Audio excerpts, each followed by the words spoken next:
जैसे कि आपको पता है कि इलेक्ट्रॉन की डिस्कवरी हुई, प्रोटॉन की डिस्कवरी और न्यूट्रॉन की डिस्कवरी हुई। तो जब इलेक्ट्रॉन और प्रोटॉन डिस्कवर हुए तो उस समय तक बहुत से मॉडल्स आए जिन्होंने एटम को एक्सप्लेन किया, जिसमें रॉदरफोर्ड हैं और आपके बोर, जो कि काफ़ी अच्छा उन्होंने एक्सप्लेनेशन देने की कोशिश की एटम्स के बारे में। बट उन सभी ने केवल इलेक्ट्रॉन के पार्टिकल करेक्टर को कंसिडर किया। अब एक रेवोल्यूशनरी चेंज आने वाला था एटॉमिक मॉडल्स में, और यहां पे नाम आता है डी ब्रोगलाई का। डी ब्रोगलाई ने क्या कहा, कोई भी फास्ट मूविंग माइक्रोस्कोपिक पार्टिकल जो होता है उसमें ड्यूअल करेक्टर होता है, पार्टिकल करेक्टर भी होता है और वेव करेक्टर भी होता है। अब जैसे ही ये बात आती है कि इलेक्ट्रॉन में वेव करेक्टर है, तो अब आप सोचें, यदि इलेक्ट्रॉन में वेव करेक्टर है तो केवल हम पार्टिकल करेक्टर की बात करके किसी भी एटम को हम एक्सप्लेन नहीं कर सकते। तो अब यदि हम किसी भी एटम को केवल पार्टिकल करेक्टर मानकर एक्सप्लेन कर रहे हैं तो वो कहीं ना कहीं उतना एक्सप्लेनेटरी नहीं होगा जितना होना चाहिए। तो अब इलेक्ट्रॉन के पार्टिकल करेक्टर और वेव करेक्टर को दोनों को कंसिडर करते हुए एक मॉडल बनाया गया, जो कि आपका कहलाता है इलेक्ट्रॉन क्लाउड मॉडल। अब ये मॉडल क्या कहता है? ये मॉडल कहता है कि न्यूक्लियस के चारों ओर इलेक्ट्रॉन्स किसी भी डायरेक्शन पे तेजी से क्या होते हैं, मूव करते हैं। मतलब न्यूक्लियस के चारों ओर इलेक्ट्रॉन रिवॉल्व हो रहा है इन एनी डायरेक्शन। जैसे कि मैंने यहां पे आप देखें स्टेटमेंट लिखा है, electron revolves around the nucleus in any direction. मतलब अब कोई एक फिक्स ऑर्बिट में वो नहीं घूमता है, वो चारों ओर कहीं पे भी न्यूक्लियस के चारों ओर घूम रहा है। अब वो जब इलेक्ट्रॉन इतना फास्ट मूव करेगा चारों ओर न्यूक्लियस के, तो आपको क्या दिखाई देगा? एक क्लाउड दिखाई देगा। अब आप कहेंगे क्लाउड क्या दिखाई देगा, समझ में नहीं आया। तो आप एज्यूम करो, जब आप कोई पंखे की तरफ देखते हो तो पंखे में 3 ब्लेड्स हैं। जब पंखा चलता है तो उसके चारों ओर आपको क्या दिखता है? बीच में मशीन होती है और उसके चारों ओर एक आपको एरिया दिखाई देता है 2D, जिसपे आपको लगता है कि हाँ, यहां ब्लेड घूम रहा होगा। उसी तरह यहां पे भी है। न्यूक्लियस के चारों ओर जब 3 डायमेंशनल एरिया में इलेक्ट्रॉन तेजी से मूव करता है तो एक इलेक्ट्रॉन क्लाउड बना लेता है। इसी को कहा गया इलेक्ट्रॉन क्लाउड मॉडल। अब इलेक्ट्रॉन क्लाउड मॉडल की जब बात आई तो इसमें एक टर्म यूज होता है ऑर्बिटल। टर्म कौन सा यूज होता है? ऑर्बिटल। अब ऑर्बिटल क्या होते हैं? Orbital is defined as the 3 dimensional space around the nucleus where the probability of finding electron is maximum. मतलब जब न्यूक्लियस के चारों ओर इलेक्ट्रॉन रिवॉल्व हो रहा है तेजी से, तो कहीं ना कहीं ऐसे स्पेस होगी जहां पे इलेक्ट्रॉन के पाए जाने की प्रोबेबिलिटी मैक्सिमम होगी। तो उस 3 डायमेंशनल स्पेस को क्या कहा जाता है? ऑर्बिटल। तो अब हमें मालूम चला इलेक्ट्रॉन क्लाउड मॉडल में कि न्यूक्लियस के चारों ओर इलेक्ट्रॉन एनी डायरेक्शन में क्या कर रहा है? रिवॉल्व हो रहा है, और वो एक इलेक्ट्रॉन क्लाउड बनाता है। ऑर्बिटल्स क्या चीज है? 3 डायमेंशनल स्पेस है अराउंड न्यूक्लियस, जहां पे इलेक्ट्रॉन की फाइंडिंग प्रोबेबिलिटी मैक्सिमम है। इतना तो हमें समझ में आ गया। अब आगे आता है next term, quantum number. Quantum number. अब जब हम बात कर रहे हैं कि इलेक्ट्रॉन चारों ओर घूम रहा है, इलेक्ट्रॉन क्लाउड बन रहा है, तो डेफिनेटली हमें इलेक्ट्रॉन की पोजीशन, एनर्जी, इन सब के बारे में मालूम होना चाहिए। तो अब इन सब चीजों को कौन बताता है? उसको बताता है कुछ ऐसी वैल्यू बताने के लिए हम नया टर्म यूज करते हैं, क्वांटम नंबर। क्या यूज करते हैं? Quantum number. अब आप सोचो, यदि मुझे इलेक्ट्रॉन के एनर्जी या पोजीशन के बारे में पता करना है तो मुझे कुछ वैल्यूज की जरूरत होगी, और यही वैल्यूज कलेक्टिवली क्या कहलाती हैं? Quantum number. अब क्वांटम नंबर की बात करें, यदि मैं इलेक्ट्रॉन के रेस्पेक्ट में बोलूंगा तो इलेक्ट्रॉन के रेस्पेक्ट में हमें 4 ऐसी वैल्यूज चाहिए होती हैं जो एग्जैक्टली इलेक्ट्रॉन की पोजीशन और एनर्जी को बताते हैं। वहीं पे मैं यदि ऑर्बिटल के टर्म में बात करूंगा तो मुझे 3 ऐसी वैल्यूज चाहिए होंगी जो एक्सप्लेन करेंगी किसी भी ऑर्बिटल की पोजीशन और एनर्जी को। अब क्वांटम नंबर्स होते क्या हैं? क्वांटम नंबर्स मैंने आपको बताया, ये कुछ वैल्यूज हैं, the values which provide the complete information, that is energy and position of an electron और orbital. Types of quantum number की बात करें तो क्वांटम नंबर कितने तरह के होते हैं? Principal quantum number, azimuthal quantum number, magnetic quantum number और स्पिन क्वांटम नंबर। जैसे कि हमने देखा कि 4 क्वांटम नंबर्स होते हैं।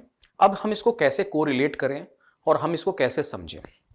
देखो बेटा, मैंने आपको बताया था कि न्यूक्लियस होता है, उसके चारों इलेक्ट्रॉन रिवॉल्व होते हैं किसी भी डायरेक्शन में और एक इलेक्ट्रॉन क्लाउड बना लेते हैं। तो एक सिंपल वे में हम आपको ये कह सकते हैं कि जो एटम होता है वो नंबर ऑफ शेल से एसोसिएट होकर बनता है, शेल नंबर ऑफ सबशेल से एसोसिएट होकर बनता है और सबशेल नंबर ऑफ ऑर्बिटल से एसोसिएट होकर बनता है। और ऑर्बिटल आपको मालूम ही है क्या होता है, probability of finding electron density है जहां पर मैक्सिमम प्रोबेबिलिटी है।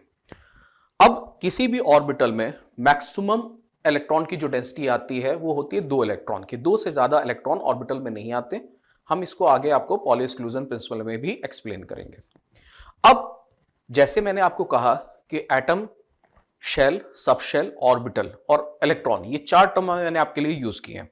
तो जब मुझे किसी भी इलेक्ट्रॉन के बारे में बात करनी होगी तो मुझे पता होना चाहिए कि वो किस शेल से एसोसिएटेड है, किस सबशेल से एसोसिएटेड है, किस ऑर्बिटल से एसोसिएटेड है और फाइनली उसकी इलेक्ट्रॉन की स्पिनिंग क्या है। इलेक्ट्रॉन की स्पिनिंग का मतलब जैसे कि जब इलेक्ट्रॉन रिवॉल्व होता है अराउंड न्यूक्लियस तो वो अपनी एक्सिस के अराउंड भी रोटेट करता है, चाहे वो क्लॉकवाइज करे चाहे एंटी क्लॉकवाइज करे। इसे कहा जाता है स्पिनिंग ऑफ इलेक्ट्रॉन। तो मुझे यदि इलेक्ट्रॉन के बारे में बात करनी है तो सबसे पहले बात करनी पड़ेगी शेल के बारे में, किस शेल से एसोसिएटेड है। तो उस चीज को कौन बताता है, प्रिंसिपल क्वांटम नंबर। तो प्रिंसिपल क्वांटम नंबर हमारा क्या बता रहा है कि वो किस शेल से एसोसिएटेड है। एजीम्यूथल क्वांटम नंबर डेफिनेटली आपको समझ ही आ गया होगा, सब शेल के बारे में हमें इंफॉर्मेशन दे रहा है। मैग्नेटिक क्वांटम नंबर हमें ऑर्बिटल के बारे में इंफॉर्मेशन देता है और स्पिन क्वांटम नंबर आपका स्पिनिंग ऑफ इलेक्ट्रॉन के बारे में देता है। अब सपोज करो मैं कहूं कि मेरे पास कोई इलेक्ट्रॉन है तो आप उसको बताओ कि मैं उसकी एनर्जी कैसे निकालूंगा। तो आपको सिंपल सी बात है, उसके लिए आपको n की वैल्यू फाइंड आउट करनी पड़ेगी, l की वैल्यू फाइंड आउट करनी पड़ेगी, m की। इन सबको फाइंड आउट करने से आपको एग्जैक्ट इलेक्ट्रॉन की पोजीशन या ऑर्बिटल की पोजीशन पता चलेगी। और यदि इलेक्ट्रॉन की स्पिनिंग देखी जाए तो स्पिन क्वांटम नंबर क्या बता रहा है, उसको किस तरह से स्पिन कर रहा है, क्लॉकवाइज या एंटी क्लॉकवाइज। तो बेटा ये इलेक्ट्रॉन क्लाउड मॉडल का बेसिक कॉन्सेप्ट है, मुझे लगता है कि आपको समझ में आ गया होगा। अब हम क्या करेंगे, एक एक क्वांटम नंबर के बारे में डिटेल में स्टडी करेंगे। अब हम बात कर रहे हैं प्रिंसिपल क्वांटम नंबर की। जैसे कि बेटा मैंने आपको अभी बताया था कि न्यूक्लियस के चारों ओर क्या है, इलेक्ट्रॉन क्लाउड है और जो एसोसिएट होकर बनता है किससे, शेल से। तो प्रिंसिपल क्वांटम नंबर आपको क्या बताता है, शेल नंबर और एनर्जी लेवल के बारे में। मतलब प्रिंसिपल क्वांटम नंबर हमें क्या है, किसकी इंफॉर्मेशन दे रहा है, शेल के। तो वो शेल नंबर बताएगा और क्या बताएगा, या फिर उसको आप एनर्जी लेवल भी बोल सकते हैं। इसकी परमिसिबल वैल्यूज क्या होती हैं, 1 2 3 इनफिनाइट वैल्यूज हो सकती हैं। अब इलेक्ट्रॉन कितने भरे हैं, कितने शेल से एसोसिएट है, वो एक अलग बात है। पर एनर्जी लेवल बोले जाए तो क्या होंगे, किसी भी एटम के अंदर जो एनर्जी लेवल्स हैं वो इनफिनाइट होते हैं। अब जो आप लोग ऑलरेडी पढ़ के आए हुए हैं, जब आप लोग कॉन्फ़िगरेशन लिखते हैं तो आप क्या पढ़ के आते हैं, KLMNOP, इस तरह से आप क्या करते हैं, शेल्स का डेजिग्नेशन पढ़ते हैं। तो आपके लिए क्या है, यदि n की वैल्यू 1 है तो आप इसको किससे बोलोगे, K, 2 है तो L, 3 है तो M, 4 है तो N। इस तरह से आप इनकी वैल्यूज को बोलेंगे। अब n से मैंने आपको बताया था कि कोई भी आपकी जो वैल्यूज हैं क्वांटम नंबर, वो आपके इलेक्ट्रॉन या ऑर्बिटल के एनर्जी के बारे में बताते हैं। तो अब क्या होता है, n की वैल्यू जितनी ज्यादा होगी इलेक्ट्रॉन न्यूक्लियस से उतना ही दूर होगा और उसकी एनर्जी उतनी ही ज्यादा होगी। मतलब आप कह सकते हैं जैसे जैसे न्यूक्लियस से इलेक्ट्रॉन दूर जाता है उसकी एनर्जी उतनी ही ज्यादा होती है। और ये आपको एटॉमिक स्ट्रक्चर में डेरिवेशन के थ्रू बताया जाएगा। तो बेटा यहां पे हमने देखा अभी तक जो मैंने आपको बताया है कि जो प्रिंसिपल क्वांटम नंबर है वो शेल नंबर या एनर्जी लेवल के बारे में बताता है। यदि आप शेल को डेजिग्नेट करें किससे, KLMNOP वगैरह से, तो आपके लिए क्या होगा, n की वैल्यू K के लिए 1, L के लिए 2, M के लिए 3, इस तरह से हो जाएगी। जितनी ज्यादा n की वैल्यू होगी उससे एसोसिएटेड इलेक्ट्रॉन का डिस्टेंस न्यूक्लियस से उतना ज्यादा होगा और उसकी इलेक्ट्रॉन की एनर्जी भी उतनी ज्यादा होगी। अब बात करते हैं किसी भी शेल में मैक्सिमम नंबर ऑफ इलेक्ट्रॉन कितने एसोसिएट हो सकते हैं। आपका बोरबरी लॉ है 2n²। कितने हो सकते हैं मैक्सिमम, 2n²। तो मैक्सिमम नंबर ऑफ इलेक्ट्रॉन किसी भी शेल में कितने हो सकते हैं, 2n²। Maximum number of orbital in shell, अब आपको मैंने बताया था एक ऑर्बिटल में मैक्सिमम 2 इलेक्ट्रॉन आ सकते हैं। तो अब आप सोचो टोटल इलेक्ट्रॉन कितने, 2n², और एक ऑर्बिटल में मैक्सिमम कितने इलेक्ट्रॉन आ सकते हैं, 2। तो किसी शेल में कितने ऑर्बिटल होंगे, 2n² इलेक्ट्रॉन है तो कितने होंगे, n²। अब इसी तरह होता है maximum number of subshell in shell, वो होता है n के बराबर। अब ये जो n की वैल्यू है, ये आपको जब मैं एजीमुथल क्वांटम नंबर बताऊंगा तो उसमें आपको ये क्लियर हो जाएगी कि n के बराबर क्यों होती है। तो अब यहां पे इस पे क्वेश्चन कैसे फ्रेम होगा, एक तो आपसे पूछ सकता है कि मान लो एक 4th शेल से एसोसिएटेड इलेक्ट्रॉन है और एक 6th शेल से एसोसिएटेड इलेक्ट्रॉन है, किसकी एनर्जी ज्यादा होगी, 6 इलेक्ट्रॉन शेल से एसोसिएटेड इलेक्ट्रॉन की एनर्जी ज्यादा होगी। दूसरा क्या कह सकता है कि आपसे वो कहता है कि मेरे पास 3rd शेल है, क्या है बेटा, 3rd शेल है, 3rd शेल में मैक्सिमम इलेक्ट्रॉन पूछ सकता है, क्या पूछ सकता है, मैक्सिमम इलेक्ट्रॉन। तो 3rd शेल में मैक्सिमम इलेक्ट्रॉन कितने हो सकते हैं, अब आपको मैक्सिमम इलेक्ट्रॉन के लिए मैंने क्या बताया, 2n², तो 2 × 3 का स्क्वायर, तो ये कितना हो गया आपका बेटा, 18। मतलब यदि आपको 3rd शेल में मैक्सिमम इलेक्ट्रॉन पूछूं तो आप फॉर्मूला यूज करोगे 2n², और 2n² करोगे तो क्या हो गया, 2 × 3 का स्क्वायर, दैट इज 18। अब यहीं पे ऑर्बिटल पूछ लेता, तो ऑर्बिटल पूछता तो आप n² लेते तो क्या आती वैल्यू, 9, n² लेते तो 3 का स्क्वायर 9 हो जाता। और आपसे कहता कि किसी भी शेल में कितने सब शेल होंगे, तो आप कहेंगे 3 सब शेल होंगे, जितना उसका शेल का नंबर होते हैं उतने ही उसमें एसोसिएटेड सब शेल्स होते हैं। एक तो इस तरह से सीधे सीधे क्वेश्चन पूछ सकता है, और दूसरा हो सकता है आपको घुमा के पूछ ले, जैसे कि मैं आपको कह रहा हूं 3rd शेल, अब वो 3rd शेल बोल के ना बोल के आपसे कह दे कि m शेल में कितने इलेक्ट्रॉन होंगे, किसमें होंगे पूछ रहा है, m में। तो बात तो वही हुई कि n = क्या बोल रहा है, 3, पर जब वो m बोल रहा है तो आपको इस चीज को सोचकर करना पड़ेगा, क्योंकि आप हो सकता है ये सोचें कि सर ने n की वैल्यू 1 2 3 बताई थी, ये m कहां से आ गया, तो वो आपको मैंने यहां पे समझाया अभी। अब इसके बाद इसमें एक क्वेश्चन ये भी आ सकता है, सपोज करो वो कोई भी आपको एलिमेंट दे दे, सपोज करो थोरियम दे दे और कहे कि थोरियम में कितने शेल हो सकते मैक्सिमम, तो आपका आंसर क्या होगा, इनफिनाइट नंबर। शेल्स तो इनफिनाइट नंबर पे हो सकते हैं, भरे कितने हैं वो एक अलग बात है। हाँ बेटा, जैसे कि अभी हमने पढ़ा था प्रिंसिपल क्वांटम नंबर, अगला क्वांटम नंबर होता है एजीमुथल क्वांटम नंबर, इसको एंगुलर क्वांटम नंबर भी बोला जाता है। अब मैंने आपको पहले बताया प्रिंसिपल क्वांटम नंबर किसके बारे में बात करता है, शेल के बारे में। एजीमुथल क्वांटम नंबर किसके बारे में बात करेगा, सब शेल के बारे में। मैग्नेटिक क्वांटम नंबर ऑर्बिटल के बारे में, और spin quantum number spinning of electron के बारे में बात करेगा। तो एक कॉन्सेप्ट तो आपके दिमाग में एकदम क्लियर होना चाहिए कि एजीमुथल किसके बारे में बात करेगा, सब शेल के बारे में। किसके बारे में बात करेगा, सब शेल। शेल के बारे में तो हम बात कर चुके, अब सब शेल के बारे में बात करेगा तो क्या होगा, जो सब शेल के वैल्यूज हैं वो प्रिंसिपल क्वांटम नंबर पे डिपेंड करती हैं। हमारे पास कोई शेल है 2 और उसमें हमने पूछा आपसे कौन कौन से सब शेल होंगे और कितने सब शेल होंगे, तो इस सब के बारे में कौन बताता है, एजीमुथल क्वांटम नंबर। तो मैंने आपको कहा कि जो वैल्यू है आपके L की, एजीमुथल क्वांटम नंबर को हम रिप्रेजेंट करते हैं L से, और L की वैल्यू किस पे डिपेंड कर रही है, N की वैल्यू पे। आप यहां देख रहे हैं जो पॉसिबल वैल्यूज है वो कहा क्या है, 0 1 2 n-1, मतलब 0 से लेकर n-1 है, तो n पे ही तो डिपेंड हो रही है आपकी एजीमुथल क्वांटम नंबर। अब सपोज करो मैंने आपको बोला कि मेरे पास शेल, जो शेल है वो उसके लिए वैल्यू 3 है, मतलब n की वैल्यू मैंने आपको क्या दे दी, 3। अब n की वैल्यू 3 है तो पॉसिबल सब शेल्स कौन कौन से होंगे। अब देखें आपको मैंने क्या बताया, 0 से लेके n-1, तो मतलब 0 से लेके क्या होगा आपका,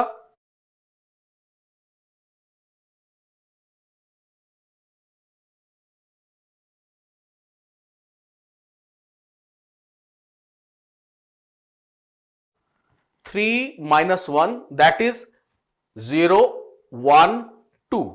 ये 3 वैल्यूज पॉसिबल हैं किसके लिए, 3rd शेल में सब शेल के लिए। तो मैंने वही बोला आपको, पॉसिबल वैल्यूज ऑफ L क्या होती हैं, 0 से लेके n-1। अब सपोज करो मेरे पास शेल है 4th शेल है, तो उसमें कौन कौन से सब शेल होंगे, आपको वही वैल्यू पुटअप करनी है, 0 से लेके n-1, मतलब 0 से लेके 3 तक वैल्यू होगी। इसका मतलब 0 1 2 3।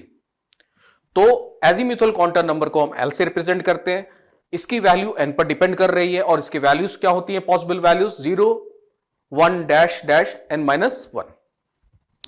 एजीम्यूथल क्वांटम नंबर आपका एक तो ये बताता है कि क्या क्या वैल्यूज हैं सब शेल की, साथ साथ ये भी बताता है शेप क्या है। आप यहां पे देखें, मैंने अलग अलग एल वैल्यूज के लिए उनके शेप लिखे हुए हैं। शेप बताता है, साथ साथ उसका नाम बताता है। मतलब azimuthal quantum number also provide the information regarding to the name of subshell as well as shape of subshell. अब देखो, यदि एल की वैल्यू आपकी 0 आ रही है, यहां पे आप देखें एल की वैल्यू मैं यदि देखूं 0 आ रही है, 0 है, तो हम उसको किससे नोटेशन करेंगे? उसका एस से करेंगे, क्योंकि उसका नाम क्या है? शार्प। मतलब यदि आपकी एल की वैल्यू 0 है तो उस सबशेल का नाम होगा शार्प, और उसका नोटेशन किससे करेंगे? एस से। और उसका शेप कैसा होगा? स्फेरिकल। कैसा होगा? स्फेरिकल। स्फेरिकल का मतलब क्या होता है? इस तरह से, मतलब 3 डायमेंशनल होगा, जैसे कि आपकी बॉल होती है। दूसरा है, यदि एल की वैल्यू 1 आती है तो इसका नाम होता है प्रिंसिपल। तो नोटेशन क्या होगा? डेफिनेटली पी होगा।